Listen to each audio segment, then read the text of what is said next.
यीशु मसीह आपको आशीष करे। हम आप कुछ वचन देखेंगे, उसके पहले प्रार्थना करेंगे। धन्यवाद परमेश्वर, धन्यवाद अच्छे समय हमको दिया, धन्यवाद। प्रकाशित वाक्य में हम देखने वाले हैं, मत्ती सुसंदेश देखने वाले हैं। इसका अर्थ जानने के लिए कृपा कीजिए, छुपा कर प्रकट कीजिए, यीशु मसीह के नाम से आमीन। प्रकाशित वाक्य में, इस बाइबल में प्रकाशित वाक्य में विशेष का वचन लिखा हुआ है। जब हम अभी इधर इस समय में जो जीवन बिता रहे हैं वो हमारे लिए बहुत लाभ लाएगा। प्रकाशित वाक्य में 13 अध्याय में हम देखेंगे, रेवल्यूशन चैप्टर 13 15 वर्स से हम देखेंगे, 15 वचन से हम देखेंगे। तो लिखा है, उसे उन पशु की मूर्ति में प्राण डालने का अधिकार दिया गया कि पशु की मूर्ति बोलने लगे और जितने लोग उस पशु की मूर्ति को पूजा न करें उन्हें मरवा डाले। तो इस प्रकाशित वाक्य में हम देखेंगे 13 अध्याय में, जो इंसान इधर लिखा है, उनको पूजा नहीं करेंगे तो उनको मार डाला जाएंगे। ये समय कब आएगा? गुप्त के आगमन के बाद आएगा। तो ये गुप्त के आगमन यीशु मसीह आ रहे हैं, सीक्रेट यीशु मसीह इस संसार में दोबारा आने वाले हैं। उसका चिन्ह है मत्ती सुसंदेश 24 अध्याय में, सब उसके बारे में लिखा हुआ है। लेकिन ये प्रकाशित वाक्य में 13 अध्याय में क्या लिखा है? जब गुप्त आगमन के बाद में, जब यीशु मसीह गुप्त आगमन में आएंगे, जो कि उनको विश्वास करेंगे उनको ले जाएंगे, उनके जो आज्ञा पालन करेंगे, उनके बाद ये सब होएगा। अभी हम 16 वचन हम पढ़ेंगे। प्रकाशित वाक्य 13 अध्याय 16 वचन ऐसा लिखा है, उसने छोटे बड़े, धनी, कंगाल, स्वतंत्र, दास सबके दाहिने हाथ या उनके माथे पर एक एक छाप करा दी। एक छाप करा दी। गुप्त आगमन के बाद एक रूल होएगा, यानी एक शासन रहेगा। उस शासन में किसी को प्रणाम करना पड़ेगा, पूजा करना पड़ेगा। तो उस समय में जो कोई पूजा नहीं करेंगे उसको मार देंगे। वो किस किस को मारेंगे? छोटे को मारेंगे, बड़े को मारेंगे, कंगालों को मार देंगे। सबको दाहिने हाथ में उनके माथे पर एक एक छाप, यानी एक छाप मारा दिया जाएगा। और कि उसके 17 वचन में लिखा है, उसके छोड़ जिस पर छाप अर्थात तो उस पशु का नाम या उसके नाम का अंक हो, अन्य कोई लोग दे न कर सके। यानी ऐसा समय आएगा, एक छाप लगाना पड़ेगा इस संसार में। उसके अभी जब रेशन कार्ड है, हमारे पास क्रेडिट कार्ड है, उससे हम सामान खरीद लेते हैं। लेकिन एक समय ऐसा आएगा, एक नंबर डालना पड़ेगा। जो कोई गुप्त आगमन में नहीं गया, सीक्रेट, यीशु मसीह जब सीक्रेट का आगमन में आएंगे, गुप्त आगमन में, उस आगमन में जो कोई नहीं गया, जो बचे हैं, उन लोग इस संसार में रहेंगे, इस दुनिया में रहेंगे। उनके लिए 7 साल है। उस 7 साल के अंदर जो इंसान रहता है उनको 666 डालना पड़ेगा। 666 इधर लिखा है, 666 है। तो ये जो 666 नंबर है, प्रकाशित वाक्य 13 अध्याय लास्ट वचन में लिखा है 666 नंबर, यानी 666। इस संसार में ऐसा समय आएगा, जो कोई 666 अपने माथे में या अपने हाथ में नहीं डालेगा तो उनको रेशन पानी नहीं मिलेगा, पेट्रोल नहीं मिलेगा, पेंट नहीं मिलेगा, सारे कोई भी चीज संसार में है वो नहीं मिलेगा। गवर्नमेंट जब जो उस समय में जो गवर्नमेंट रहेगा, उस गवर्नमेंट आपसे एक चीज मांगेगी, 666 आपके माथे में, आपके राइट हैंड में डालना पड़ेगा। जिप है, अभी बहुत सारे कंपनी छोटे छोटे जिप बना रहे हैं, क्योंकि बाइबल में लिखा है ये छोटे चिप में 666 का नाम रहेगा। कंप्यूटर में www वर्ल्ड वाइड वेब है, तो ये WW निकाल कर एक समय ऐसा आएगा जब यीशु मसीह दूसरे आगमन में सबको ले जाएंगे, बचे हुए लोग इस संसार में रहेंगे, उनके माथे पर 666 डालना पड़ेगा, एक जिप डालना पड़ेगा, हाथ में जिप डालना पड़ेगा। ये कब होएगा? अब मत्ती सुसमाचार 26 अध्याय में देखें कब होएगा। लेकिन प्रिय हमारे परमेश्वर के प्रजा, आप गुप्त आगमन में आपको जाना पड़ेगा। इस संसार में रहेंगे तो आपको तकलीफ आएगा। तो इस वचन में ऐसा लिखा है,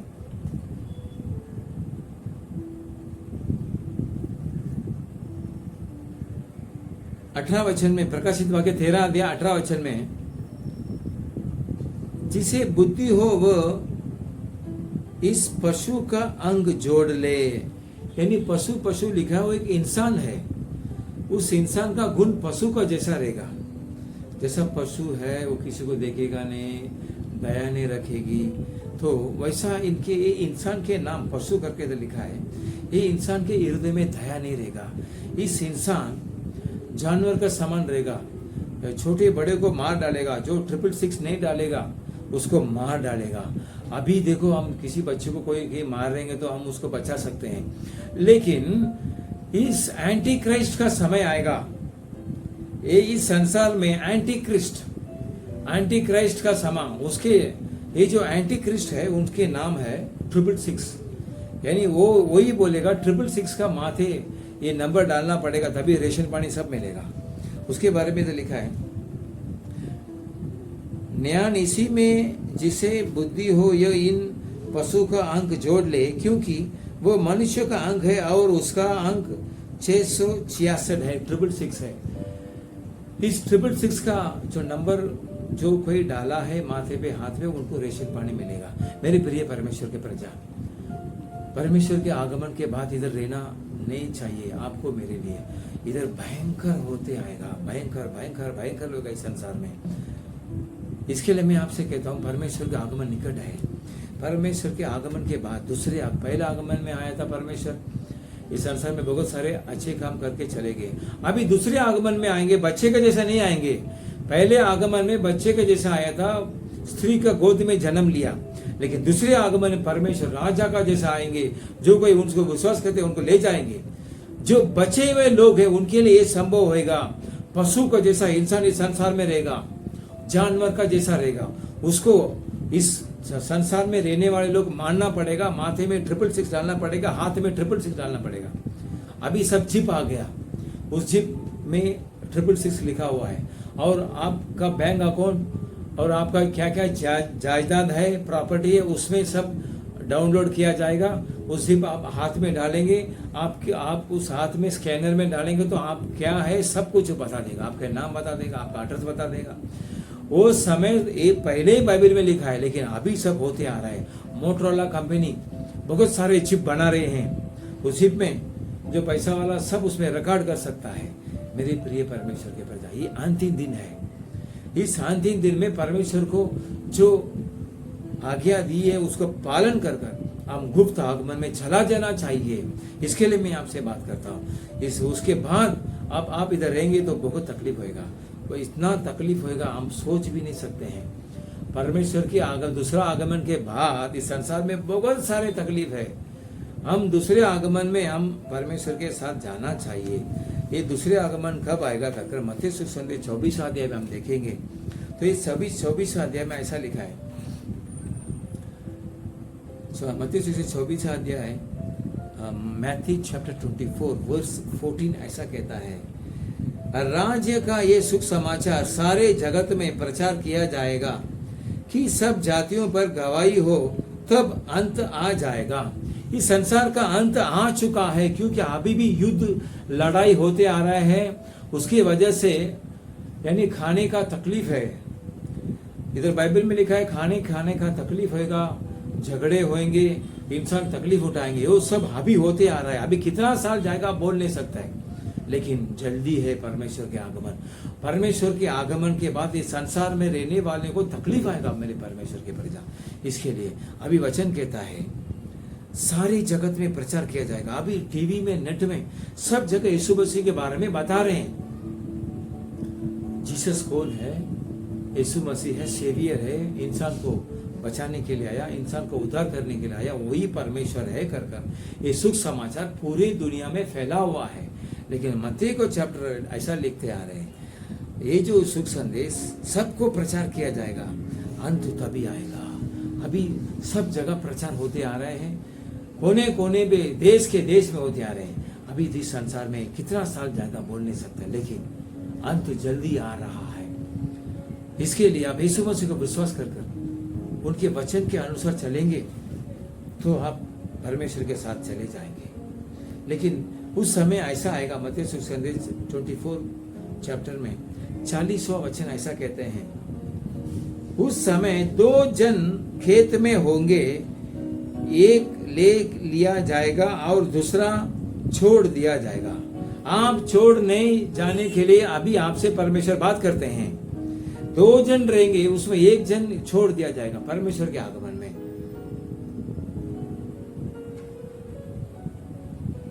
2 स्त्री चक्की पीसती रहेगी, एक ले लिया जाएगी और दूसरी छोड़ दिया जाएगी। इसके लिए 2 जन रहेंगे तो 1 दिन ये चले जाएंगे, 1 दिन रह जाएंगे गुप्त आगमन में। तो इसके लिए मेरे परमेश्वर के प्रिय, गुप्त आगमन में आप यीशु मसीह के आगमन में जाना चाहिए। ये मत्ती चैप्टर 24 आप पढ़िए, इसमें पूरा रहस्य गुप्त बात भरा हुआ है। और मैं प्रकाशित वाक्य में आपसे कहा था, प्रकाशित वाक्य में 13 अध्याय को भी आप पढ़िए, उसमें गुप्त आगमन के बाद इस संसार में बहुत सारे तकलीफ है। छोटे को नहीं छोड़ेंगे, बड़ी जात को नहीं छोड़ेंगे, पैसे वाले को नहीं छोड़ेंगे। 666 आप डालेंगे तभी आपको रेशन पानी सब कुछ चीज मिलेगा। आप विश्वास कीजिए, परमेश्वर आपको आशीष करे। हम प्रार्थना करें, धन्यवाद परमेश्वर, आप गुप्त आगमन के बाद इस संसार में 666 जो माथे पे हाथ में नहीं डालेंगे तो उनको रेशन पानी नहीं मिलेगा, कुछ भी चीज नहीं मिलेगा।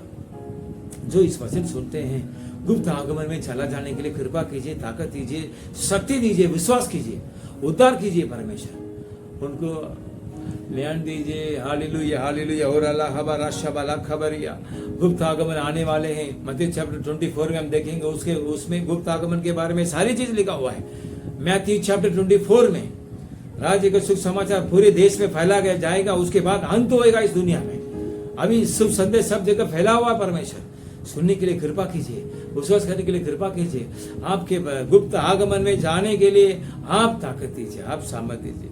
अभी सुनने वाले को उधार दूर कीजिए, तकलीफ दूर कीजिए, बीमारी दूर कीजिए, आशीष कीजिए, आशीष कीजिए, आशीष दीजिए। हम यीशु मसीह के नाम से मांगते हैं, आमीन आमीन आमीन। பார்க்கணுமே பார்த்து அனுதினம் நான் ரசிக்கணுமே இயேசுவே உம்முகம் பார்க்கணுமே பார்த்து அனுதினம் நான் ரசிக்கணுமே ரசிக்கணுமே ரசிக்கணுமே பார்த்து அனுதினம் நான் ரசிக்கணுமே ரசிக்கணுமே ரசிக்கணுமே பார்த்து அனுதினம் நான் ரசிக்கணுமே முழு மனதோடு உம்மை துதிக்கணுமே துதித்து துதித்து வாழணுமே முழு மனதோடு உம்மை துதிக்கணுமே துதித்து துதித்து வாழணுமே வாழணுமே நான் வாழணுமே உம்மை போல் ஒரு வாழ்க்கை வாழணுமே வாழணுமே நான் வாழணுமே உம்மை போல் ஒரு வாழ்க்கை வாழணுமே இயேசுவே உம்முகம் பார்க்கணுமே பார்த்து அனுதினம் நான் ரசிக்கணுமே இயேசுவே உம்முகம் பார்க்கணுமே பார்த்து அனுதினம் நான் ரசிக்கணுமே. பிரியமானவர்களே, இயேசு நாமத்தினாலே உங்களுக்கு வாழ்த்துதல் சொல்லுகிறோம். ரொம்ப ஜெபிப்போம். அன்புள்ள இயேசுப்பா, இந்த நாளிலே நாங்கள் தியானிக்க போகிற வசனம் கர்த்தாவே உங்களுடைய பிள்ளைகளுக்கு அது பிரயோஜனமாக இருக்கட்டும். அடியனை மறைத்து நீங்கள் வெளிப்படுங்க. இந்த வார்த்தை போய் சேர்க்கிற ஒவ்வொருவருக்கும் அது பிரயோஜனமாக இருக்கணும். உங்கள் வார்த்தை வெறுமையை திரும்பாது என்று வேறு சொல்லுகிறது. அது பெரிய காரியங்களை செய்யும் இயேசுப்பா. நாங்கள் நம்புகிறோம், விசுவாசிக்கிறோம். இயேசு மூலம் ஜெபிக்கிறோம் பிதாவே, ஆமென். வெளிப்படுத்தல் 13ஆம் அதிகாரத்தில் நம்ம பார்த்தோம்னா அங்கே ஆண்டோட வருகையில் வெளிப்படுத்தல் முழுவதுமே ஆண்டோட வருகை பற்றி சொல்லியிருக்கு. அது வாசிக்கும் போதே நமக்கு ஒரு பயம் இருக்கும். எப்போதுமே ஆண்டோட வருகை குறித்து ஒரு பயம் இருந்தோம்னா நம்ம தப்பு செய்யவே மாட்டோம். ஏன்னா அவருடைய வருகையை ஒருவனாலும் சகிக்க முடியாது, அந்த நாளை சகிக்க முடியாதுன்னு வேதம் சொல்லியிருக்கு. வேதம் 13ஆம் அதிகாரத்தில் ஒரு மிருகத்துக்கு ஒரு நம்பர் கொடுக்குறாங்க. அது 666ன்னு இந்த இலக்கம். அதை நம்ம சிறியோரோ பெரியோரோ, அது ஐஸ்வர்யவான்களோ தரித்திரரோ அடிமைகள் சுவாதினர் யாரா இருந்தாலும் அந்த முத்திரையை அவங்க போட்டுக்கொள்ளாட்டா அவங்களுக்கு போட்டுக்கொள்கிறவன், அதை தடுத்து கொள்கிறவனை தவிர வேற ஒருவனும் கொல்லவும் விற்கவும் கூடாதபடிக்கு செய்தது என்று சொல்லியிருக்கு. அதாவது இந்த நம்பரை நம்ம வலது கையிலயோ நம்ம என்ன சொல்லி அதை போடலைன்னா எந்த பொருளும் வாங்கவும் முடியாது, விற்கவும் முடியாது.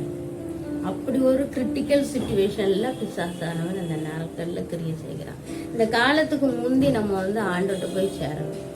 ஒன்று நம்ம மரணம் இருக்கணும், அது நம்மளோட மரணம் கிறிஸ்துவுக்குள்ள மறிக்கணும். அல்லனா ஆண்டோட ரகசிய வருகையில நம்ம எடுத்துக்கொள்ளப்படணும். இல்லைன்னா நம்ம கைவிடப்பட்டவர்களா இந்த மாதிரி காரியங்கள் எல்லாம் கடந்து வரணும். அது ரொம்ப கஷ்டம். அதனால இது கிருபையின் காலம். இந்த காலத்திலே நம்ம ரட்சிக்கப்பட்டு ஆண்டவர்கிட்ட சேராவிட்டால் அடுத்து வரும் காலங்கள்ல நம்ம என்ன செய்ய போறோம்? நம்ம யோசிக்கணும் பிரியமானவர்களே. ஒரே ஒரு வாழ்க்கை தான், திரும்ப திரும்ப வாழ்க்கைலாம் கிடையாது. ஒரே ஒரு வாழ்க்கை. ஒரு முறை நம்ம பிறப்பதும் மறைக்கிறதும் குறிக்கப்பட்டிருக்கு. அதுக்கப்புறம் நம்ம ஆண்டவரோடு கூட நித்தியமா பரலோகத்துல நம்ம வாழ போறோம். அதனால அந்த வாழ்கிற ஒரு வாழ்க்கை கர்த்தருக்கென்று பரிசுத்தமாய் வாழ நம்ம தீர்மானிக்கணும். எப்படியோ மற்றவங்களை போல நம்மளும் வாழ்ந்தோம், ஏதோ இந்த உலகத்துல பிறந்தோம், சாப்பிட்டோம், மறைச்சோன்னு இருக்காதபடிக்கு கர்த்தருக்குன்னு பரிசுத்தமாய் பிரிக்கப்பட்ட ஒரு ஜாதியாய் நம்ம வாழ தீர்மானிக்கணும் பிரியமானவர்களை. கர்த்தர் நமக்கு அதுக்கு உதவி செய்வார். மத்தேயு 24ஆம் அதிகாரத்துல கூட அதிகமா இதை குறித்து ஆண்டவர் நிறைய சொல்லி இருக்கிறாங்க. யுத்தம் வரும், யுத்தங்களின் செய்தியை கேட்பீங்க, ஆனா கலங்காதீங்க, எச்சரிக்கையா இருங்க.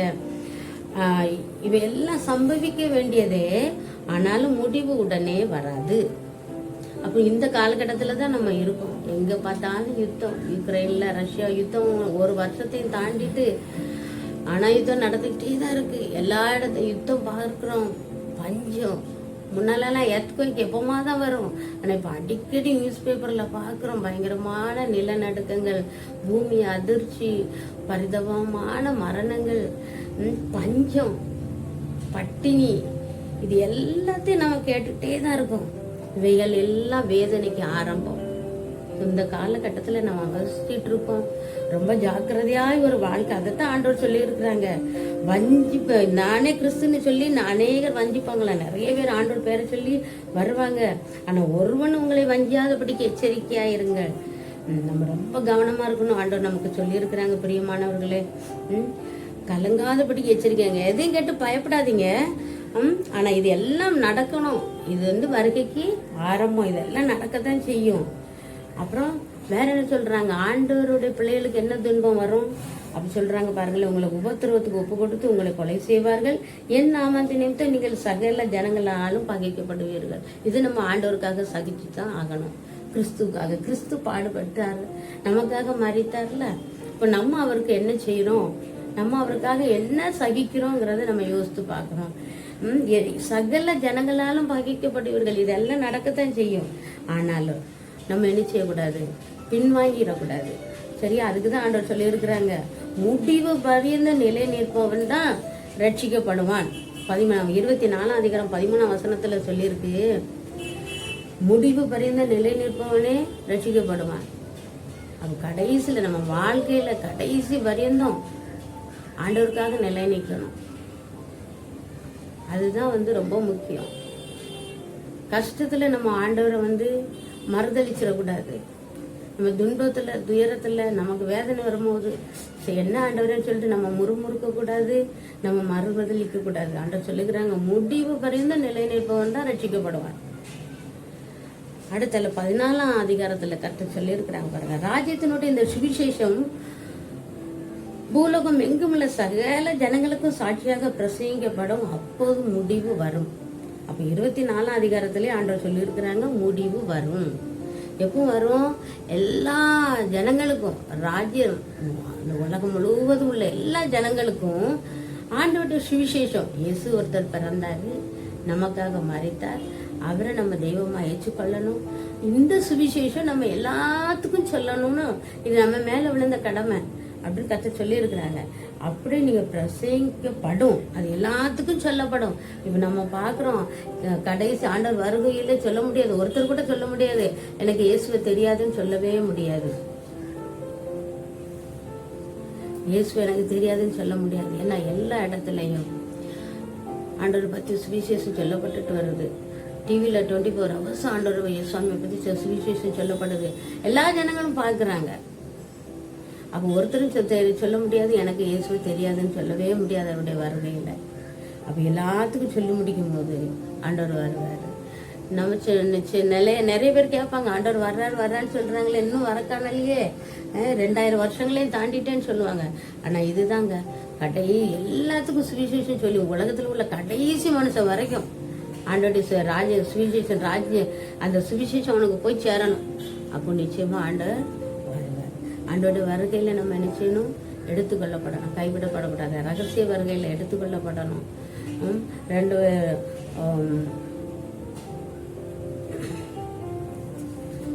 40ஆம் வசனம், மற்ற 24, 40, 41, 42 பாத்தீங்கன்னா, 2 ஸ்திரீகள் எந்திரம் அரைத்து கொண்டிருப்பார்கள், ஒருத்தி ஏற்றுக்கொள்ளப்படுவாள், ஒருத்தி கைவிடப்படுவாள். அப்புறம் என்ன சொல்றாங்கன்னா 50% எடுத்துக்கொள்ளப்படுவாங்க. 2 பேர் வயலில் இருப்பார்கள், ஒருவன் ஏற்றுக்கொள்ளப்படுவான், ஒருவன் கைவிடப்படும். அதை ஏற்றுக்கொள்ளப்படுற லிஸ்ட்ல நம்ம இருக்கணும் பிரியமானவர்களே. ஒருபோதும் இந்த கைவிடப்படுற நிலைமையில நம்ம இருக்கக்கூடாது. ஆண்டவருடைய ரகசிய வருகையில எடுத்துக்கொள்ளப்படுறதுக்கு நம்ம ஆயத்தமா இருக்கணும். சகரியா 14:5 அதிகாரம் 14ஆம் அதிகாரம் 5ஆம் வசனத்திலையும் இது குறித்து ஆண்டவர் சொல்லி இருக்கிறாங்க. என் தேவனாகிய கர்த்தர் வருவார், தேவரோட எல்லா பரிசுத்தவான்களும் வருவார்கள்.